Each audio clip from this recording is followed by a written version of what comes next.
Vienna, 1673. Empress Margarita Teresa lies dying at the age of 21, her body worn down by 6 pregnancies in 6 years. Just a few years ago, she was the cherubic girl captured in Velazquez's Las Meninas. How does dearly loved girl come to be a victim of the aspirations of her dynasty? This is the story of a princess sacrificed on the altar of power, born in 1651 to King Philip IV of Spain and his niece Mariana of Austria. Margarita was born into the House of Habsburg, a family obsessed with preserving royal blood by relentless entwinement of their family tree. Her very existence was predicated on a marriage of political convenience to provide for heirs. Margarita was a child of dynastic calculus, molded to fulfill obligations of the crown, not to experience happiness from infancy. Margarita had won her father's favor, who called her my joy. Her presence was an explosive in a court, saw the frailty of her younger brother Charles, whose deformities and weakened constitution were already on display. Margarita, on the other hand, presented as healthy and became more than simply a daughter but a dynastic tool. Her early years were spent in the Royal Alcazar of Madrid. She was educated in languages, etiquette, and religion, not for her own benefit but as preparation for a political life. At age 5, she was immortalized in Las Meninas, where she flashes pure and intact in the center of the canvas.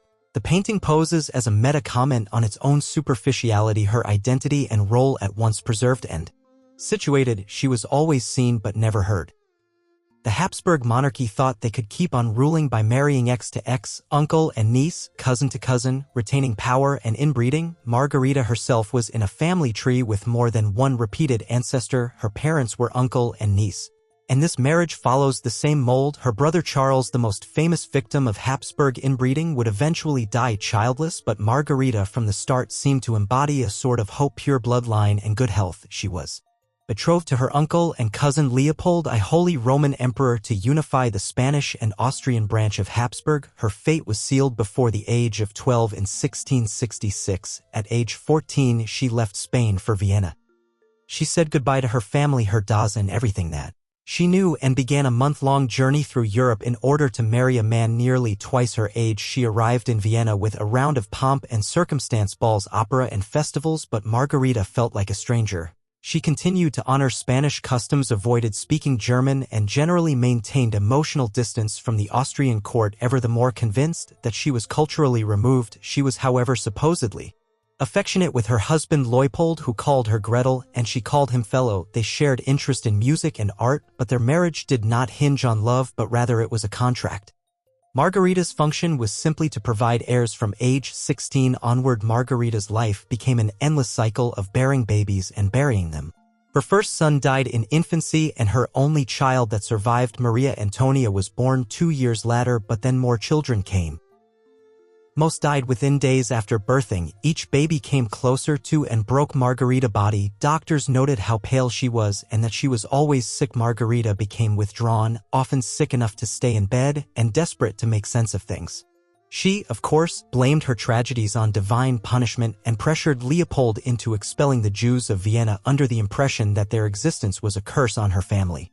Leopold complied, and the expulsion began in 1670, although the deaths continued.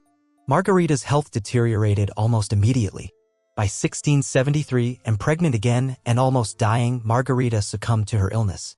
She died with a dead baby still inside her. She was only 21. Leopold mourned her loss, but remarrying just a few months later, and the Habsburg machine continued.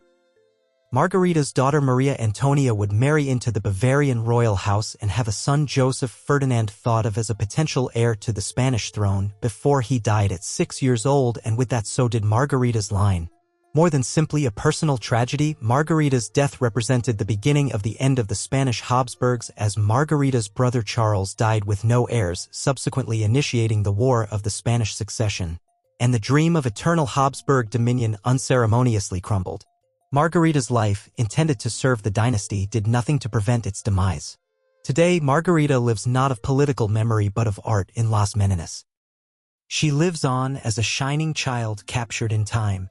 Tourists marvel at the brushwork, the light, the grace. Few realize what is behind that face. Margarita's story is an eerie reminder of what the ambitions of royalty cost. She was meant to work her for an empire, but the empire took everything from her. Margarita, we are remembering not the dynasty she worked for, but the girl she was. Her candle flame burnt too brightly but shed light on a long hidden truth behind gilded frames, and painted smiles,